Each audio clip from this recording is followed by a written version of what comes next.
I want to marry Mia, so I'm leaving you. I have no idea what you're saying. Just after giving birth to our child, a young woman I'd never seen before came to me with Henry.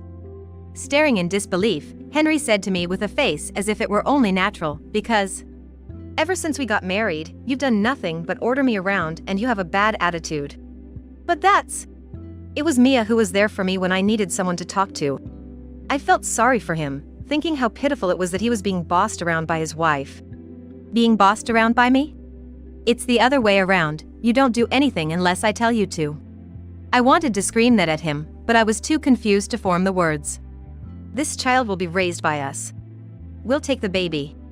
What have you been saying all this time? My body wouldn't move as I wanted due to postpartum fatigue, and though I wanted to scream, I couldn't even raise my voice. Finally, Henry reached out for the bed where our daughter was sleeping. That's when it happened. Excuse me. There was a knock on the hospital room door. When the door opened, it was Olivia who entered. When they found out Olivia's true identity, the two of them turned pale and trembled at the arrival of a certain person Olivia had called. My name is Madeline Johnson, I'm 29 years old. Currently, I am pregnant with my first child. My husband, Henry Johnson, and I were colleagues at the company I joined as new graduates. At this company, it's customary for second-year employees to be assigned as partners to teach new employees the ropes. The philosophy seems to be that you're not fully capable until you can teach others. Henry was very kind to me and taught me my job with great care. He answered my questions without a hint of annoyance and would offer just the right amount of help when I was stuck. I was truly grateful to have such a kind senior. A year passed in the blink of an eye, and now it was my turn to be a senior, paired with a new employee. Even then, I received advice from Henry on how to teach and communicate effectively, and I think I was able to build a very good relationship with my junior. But Henry wasn't especially nice to me just because we were partners. Even after we were no longer partners, we still worked together a lot, and from what I could tell, he just couldn't say no when someone asked him for help. He couldn't turn down someone in trouble, no matter how busy he was, and a lot of people took advantage of his kindness to dump work on him or to come to him for advice. I made it my mission to learn my job inside and out so that at least I wouldn't be a burden on Henry. So there was this one time Henry collapsed from overworking. Everyone else was shocked, but I thought to myself, I knew it would happen. I felt like my efforts alone didn't mean much because others didn't stop relying on Henry. Still, I regretted that Henry had been driven to collapse, and when he confessed that I was the first to care for him to this extent, we ended up getting married. A year into our marriage, it was very happy. Maybe because I asked him not to overdo it, Henry didn't take on as much work as before, but he still couldn't say no when asked, and sometimes he took on too much. But that kindness of Henry's is one of his strengths. I made sure to watch over him so that he wouldn't overdo it. Then I found out I was pregnant. Henry was overjoyed, and so was I. But it turned out I had severe morning sickness. Despite it being early in the pregnancy, I was hit with terrible dizziness and nausea, and I couldn't go to work. I was supposed to work for a while longer, but I ended up taking early maternity leave, combining it with the sick days I had accumulated. Even on maternity leave, I felt terrible. I had heard that morning sickness could be bad, but I hadn't expected it to be this bad. It was even hard to get up, and while I used to get up earlier than Henry to prepare breakfast and see him off to work, I couldn't do that anymore. I was bedridden most of the time, spending most of the day sunk into the sofa, and our dinners were increasingly food delivery or ready-made food. Sorry, it's just ready-made food again today. It's okay, the food is good. My headache was terrible, and dinner was ready-made food again today, but Henry ate it without any complaints. He never complained, but he didn't say much else either. The thing is, Henry often acted as if he didn't have a stake in whatever I was going through. He would ask if I was okay, but didn't seem to think of cleaning or doing the laundry instead. Henry, I'm feeling really sick. Could you hang the laundry that's in the washer? Sure, got it. I'll take care of it. And true to form, when I asked like this, Henry would do it promptly without a sour face. However, the fact that he wouldn't do anything unless I asked was quietly stressful for me. I almost asked, why can't you just notice? But I held back. It was my own selfishness. After all, he'd get right on it if I asked. I've heard that in some marriages, regardless of whether the wife is pregnant or not, some husbands stick to the idea that housework is the woman's job and don't help at all. Compared to that, Henry is way more helpful. I kept telling myself this. But no matter how much I wished, Henry never took the initiative to do housework on his own. He would do it if asked, but not otherwise. Once, when I had a slight fever, I thought he might notice if I left the dishes undone, but even after a full day, they were still there, and he didn't seem to question why. "Henry, I've got a bit of a fever today." Oh, that's tough. Being pregnant must be hard. Even if he said that, his reply sounded like it was someone else's problem. "I hate to ask, but could you do the dishes?" Sure. But again, if asked, he would agree readily. It was frustrating. Eventually, I realized something. Henry definitely couldn't say no if asked, but upon reflection, he didn't do anything unless asked. I used to be Henry's junior. I relied on Henry to learn my job, and if I ever hit a snag, I consulted Henry. But I can't recall a single time that Henry ever initiated a conversation. It was the same after we got married. There were times before I got pregnant when this happened. Hey, can you pick up some groceries on your way home from work? Not a problem. I'll leave the stuff here. Thanks. By the way, we were about to run out of toilet paper, weren't we? Wait, really? We're running low on toilet paper? No, I didn't get it. You didn't ask for it. If I ask Henry to pick up groceries after work, he'll buy exactly what I've asked for. But even if he realizes we're running low on toilet paper, he won't buy it unless I've specifically asked for it. I hoped he would learn and stop needing reminders, but no matter how many times I asked for the same thing, he'd do it gladly yet never took the initiative. Here's the shopping you asked for. Oh, and the hallway light bulb needs replacing. Thanks. You got the light bulb too, right? No, I didn't get that. You didn't ask. What? You can't buy it unless you're asked? If you noticed, you could have just gotten it. Hey, what's with the sudden anger? I feel like I've become more nagging over time because of this. Even if I say something, instead of reflecting, Henry just looks puzzled, so it wasn't worth my time. The stress of dealing with Henry seemed to be making my own health worse. They say pregnancy can make you hypersensitive. It must be tough. Henry said, as if it was none of his business. What do you mean, tough? I let out a big sigh. Henry seemed clueless, troubled by my constant nagging. Then, once I started feeling better, he began with, "Shouldn't you move around a bit, or have you put on weight recently?" At the checkup, they said I'm managing my weight well, you know? Really? But you've obviously gained weight. Of course, I have a baby growing inside. I need to prepare for that, right? Even when I explained, Henry seemed unconvinced, his face not quite accepting what I said. He frowned as if to say he found my appearance distasteful. After that, he started avoiding me. He began coming home late or having dinner out more often. He claimed work was busy, but I knew that since his collapse, his department had been careful not to overload him with work. Moreover, they knew I was pregnant and even made adjustments so he could spend more time at home, so there's no way he could be working overtime. But being around Henry was frustrating for me, so I didn't say anything. After days like this, I received a call from a junior at work I hadn't spoken to in a while. Through the partner system, it was Olivia Smith, a junior I had looked after in my second year of work. "It's been a while, hasn't it, Olivia?" "Yes." "Madeline, how's your morning sickness?" "It's gotten a lot better compared to the beginning." "That's great to hear." Olivia seemed relieved to hear that my condition had improved. Then, for a while, I listened to how Olivia has been doing. Olivia was always brilliant from the start, acing her job, and has now climbed up to be the president's secretary. Despite being much more successful than me now, she still adores me as her senior. "So, how about you, Madeline?" After hearing Olivia's update, she turned the question to me. "Well, I'm feeling better, but there are some issues with Henry." As I spoke, Olivia's face grew stern. I shared my recent troubles with Olivia. I told Olivia about how Henry won't do anything unless asked, his poor perception, and his lack of initiative. As I spoke, though, I began to wonder if maybe I was expecting too much. After all, being pregnant doesn't mean I'm ill. Maybe I've been too dependent on Henry. What? That's awful. Contrary to my second guessing, Olivia was quick to judge. Oh. I'm sorry, I shouldn't say that about your husband, but honestly, that's just not right. Olivia's firm stance was somehow reassuring. Indeed, Henry has been uncooperative with me during my pregnancy. Even if he doesn't do it on purpose, the fact that there's no improvement despite my reminders means he just isn't willing to change. Lately, it's like he's avoiding me, claiming he's got a lot of work. He's coming home late too. Do you really believe what your husband's saying about his work? Her question made my heart skip a beat. When I hesitated, Olivia bravely said what I had been fearing to think.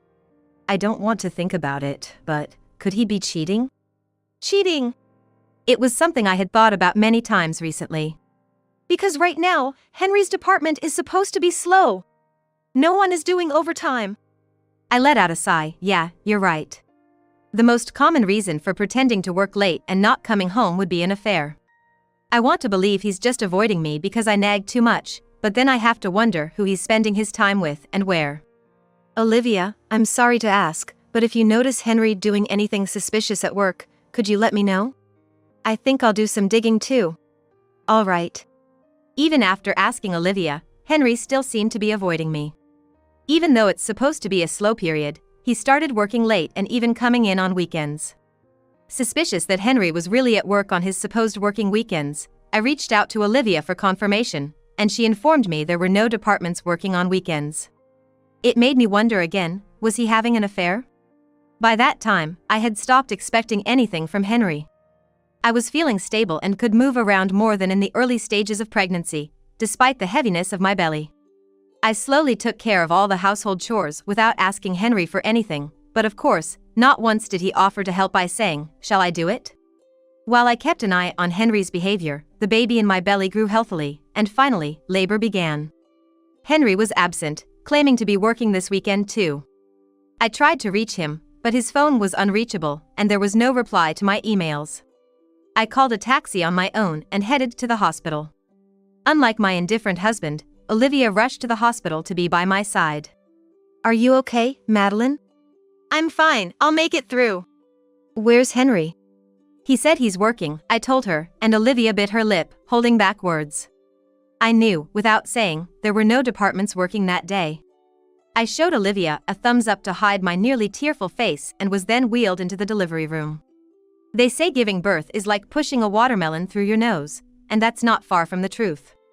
After hours of agony, the sound of my baby's healthy cry gave me the greatest relief. The baby born was a girl. Holding her in my arms, I felt the weight and the love. But childbirth is indeed exhausting, both mentally and physically, and I fell asleep like a lump of clay. Here you are. I'm not sure how many hours I had slept when suddenly I heard such a voice and my consciousness surfaced. I must have been moved while I was sleeping. I was back in the hospital room I was assigned before giving birth. In the domed bed next to me, my newborn daughter was sleeping soundly. I wondered where Olivia had gone. I hadn't even had a chance to thank her for coming when the door opened abruptly without a knock. The baby's born, huh? Henry. Maybe because I was still tired from giving birth and waking from a long sleep, my mind wasn't working properly. I finally realized that Henry was there, but the young woman next to him was unfamiliar, which confused me even more. Wow, is this the baby? Her face is all wrinkly like a little monkey. The woman laughed as she peered into the bed. Hey, who is this woman? This is Mia. I'm planning to marry her. What? Such sudden words made no sense, not because I was tired or just awake, but because they were incomprehensible. I want to marry Mia, so I'm leaving you. I have no idea what you're talking about. Staring in disbelief, Henry said to me with a face as if it were only natural, because ever since we got married, you've done nothing but order me around and you have a bad attitude. But that's... It was Mia who was there for me when I needed someone to talk to. I felt sorry for him, thinking how pitiful it was that he was being bossed around by his wife. Being bossed around by me? It's the other way around, you don't do anything unless I tell you to. I wanted to scream that at him, but I was too confused to form the words. Mia used to be seriously ill and can't have children, Henry said with a pained look as he gazed at Mia. Mia's eyes moistened as she snuggled closer to Henry. So, I figured it's perfect since I have a child. What? I couldn't comprehend what was being said. I truly cannot understand. But Henry, as if it were the most natural thing in the world, pointed to my daughter sleeping beside me. We'll raise this child. We'll take the baby. What on earth are you talking about? I wanted to shout but couldn't manage more than a whisper due to the exhaustion from childbirth. Henry finally reached out for the bed where our daughter was sleeping. That's when it happened. Excuse me.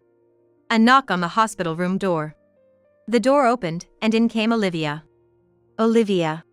Congratulations on your delivery, Madeline. You did really well. Olivia came over, looked at me, and smiled kindly. It was then that I realized I hadn't received a single word of thanks or concern from Henry. Had I become nothing more than a means for Henry to provide a child for Mia, who couldn't have one? As I sat in shock, Henry stepped between Olivia and me. Olivia, from the secretarial department? Why are you here? Don't you realize it's family time? Mia giggled at Henry's words. Family time? Then what was he doing here? I was trembling with anger when Olivia tilted her head with a calm expression. What are you two doing here? Henry, what were you doing while your wife was giving birth, risking her life? Well. And Madeline, I brought the things you asked for. Ignoring Henry, who was mumbling awkwardly with a guilty look on his face, Olivia turned back to me. In her hand, she held an envelope. Maybe it's better to wait until you've settled down a bit? It's fine. I don't want him to get away. Plus, Mia is here too. I didn't think she would actually come. I gave a wry smile at Olivia's concerned look, while Henry and Mia both looked puzzled at us. So, you want a divorce? And you want to be with Mia? Hey, wait! Despite having made such an incomprehensible declaration earlier, now that Olivia was listening, Henry started to make excuses in a flustered manner, saying, "No, that's not it." To Olivia. She's been taking it out on me ever since she got pregnant. I've been talking to this person about it. Olivia murmured, "Oh really?" in response to Henry's self-victimizing claim. So, you've been pretending to work overtime and lavishing your mistress with gifts. No, that's not. This is your time card record. All the days you told Madeline you were working overtime, you actually left on time. There's no record of weekend work either. How could you know that? I was the one who asked her to investigate. At my words, Henry's eyes widened in surprise. Olivia, taking full advantage of her role as the president's secretary, had obtained Henry's movement records from each department. The attendance records, exit logs, and expenses had all been reviewed, and it was clear that Henry hadn't been overworked at all. In fact, his department was in a slow period. If you want a divorce, that's fine. But I won't give up living with our daughter, and you'll pay child support. Why should I? It's your sudden change in behavior that caused this. You should be paying me. Then you should have just asked for a divorce from the start instead of cheating, you know? Just so you know, I've got all the evidence of your affair, I said, and Olivia handed Henry the envelope. I had hired a detective agency to investigate Henry's infidelity. The findings over the phone were damning. I was going to pick up the photos and documents that served as evidence, but labor had started, so Olivia went to get them for me. Inside the envelope were photos of two people walking down the street arm in arm, looking very much like a couple. To anyone who didn't know them, they would appear to have the closeness of a couple. All the evidence is here. There's no escaping it now. I glared at Mia as I spoke, and she trembled with fear. It's not like that. Tears welled up in her eyes as she approached me. I didn't know Henry was married. What? I thought he was divorced with children. So I thought, if I can't have children, I want to help raise Henry's child. Mia sniffled, but I frowned, thinking her story was a bit too far-fetched. After all, Henry had just asked me for a divorce a moment ago. Despite the fact that he was laughing next to me a moment ago. I'm not the bad one. I just want to raise a child with the person I love. Why should I be scolded for that? Mia exclaimed, her moral compass seemingly in disarray, leaving me astounded. At this point, it seemed like there was no use in arguing or persuading her otherwise. Olivia, who had been listening to the entire exchange, let out a deep sigh. It's good that I called him, Olivia murmured before flinging the door to the hospital room open. And there stood the president. A man with a presence, looking exasperated, stood there. Henry straightened up as if jolted. I had never met him in person, but I recognized his face. Hey, Henry. I came here because my secretary called me, and what situation is this? Oh, this is… Henry was in complete panic, not having expected his company's president to appear. Of course, I was also surprised. I had asked Olivia for help, but I had no idea she had involved the president. Madeline, sorry for barging in like this. First off, congratulations on your delivery. Oh. Thank you very much. I stammered, my tone changing completely from when I was glaring at Henry to a gentle smile from the president. I was asked by Madeline to pick up some documents from the detective agency, and I made sure they were correct. Yes, I said it was okay for her to look. And when checking the documents, I recognized the face of Henry's mistress. At Olivia's words, I inadvertently glanced at Mia. Mia looked away uncomfortably from Olivia. Who is she, anyway? I had no recognition of Mia and didn't know where Henry had met her. I only knew from the detective agency's report that she worked at the reception of a subsidiary company adjacent to Henry's office. Mia is my niece. Your niece? The president said with a heavy sigh. Yes, she's the daughter of my brother. What? Henry looked surprised, perhaps having kept the president's relationship to Mia a secret, and Mia made an awkward face. According to the president, it was true that Mia had been seriously ill as a child. And that illness had resulted in her inability to have children. However, that had led to her being quite spoiled by her parents, perhaps out of their pity for her. It must have been her parents' affection, pitying Mia. It seemed that because of their pampering, Mia had grown up to be self-centered, expecting everything to go her way. With such a disposition, she couldn't find a job anywhere, and her desperate parents turned to her uncle, the president, who reluctantly employed her in the subsidiary company. And to think you'd go after an employee with a family. But I… No buts. How many times do you intend to repeat the same mistakes? I can't look after you any longer. You're fired. No way. Mia slumped dejectedly as the president spoke firmly. Henry, you too. Leaving your pregnant wife to play around with a young girl. That's… You've been saying your wife has a bad attitude. She's carrying a new life in her, it's natural for her to be a bit on edge. You should have been more understanding instead of acting as usual. Ugh. I will also take appropriate action within the company. After giving Henry a stern scolding, the president said he would take Mia to her parents, and left the room with her and Olivia, his secretary. Left alone in the hospital room were just Henry and me. A heavy, awkward silence filled the air. I'm sorry, Madeline. I was wrong. Henry pleaded with me, trembling. Forget everything I said before. There's no talk of divorce. What? I mean, we're not getting a divorce. But we are. What? I'm going ahead with the divorce. I was going to bring it up regardless, and you think we can just pretend none of this happened? That's too convenient. But, Madeline… Did he really think he could make things right with me after all this? It was just insulting. We've got enough evidence for the divorce. Think it over. I had no idea Mia was like that. She just started playing the victim. I don't care about that anymore. What matters most to me is that my daughter has a peaceful environment to grow up in. Then you should know a father's presence would be better. If a father is unreliable and a betrayer, she's better off without him. They say the resentment of childbirth lasts a lifetime, and it couldn't be truer. Henry kept pleading not to be abandoned, but I told him if he made any more noise, I'd call the police. He left without another word. Afterward, my daughter and I were discharged from the hospital without any issues. I didn't return to the apartment where Henry and I had lived. Instead, I went straight to my parents' house. I had already told them everything, and they suggested I stay and relax for a while. They were delighted to see their granddaughter. Henry, realizing that I hadn't returned to the apartment with our daughter, came to my parents' house wanting to live together again, but I firmly refused, insisting that any further communication should go through a lawyer. Eventually, Henry and I divorced. Henry promised to pay child support properly. Since then, it seems that Henry has been transferred from working at the head office to a branch office in the countryside.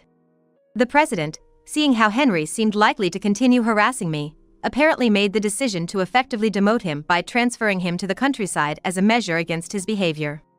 He hadn't been involved in significant projects since collapsing from overwork, and apparently, no one was troubled by his absence. Mia, who had an affair with Henry, was cut off by her uncle, the president, and fired from the company. Her parents, having had enough of her this time, apparently kicked her out, akin to disownment. While her illness was truly unfortunate, it doesn't justify her actions. As for me, I was able to spend my daughter's early years raising her at home, taking it easy. Once she was old enough to attend preschool, I went back to work. Having always worked hard not to be a burden on Henry, my career was valued, and I was able to re-employ myself in a major company, where I am now working vigorously. Olivia, who helped me a lot this time, has become even closer than before. We occasionally go out for meals and have become like friends who can easily talk about what's new in our lives.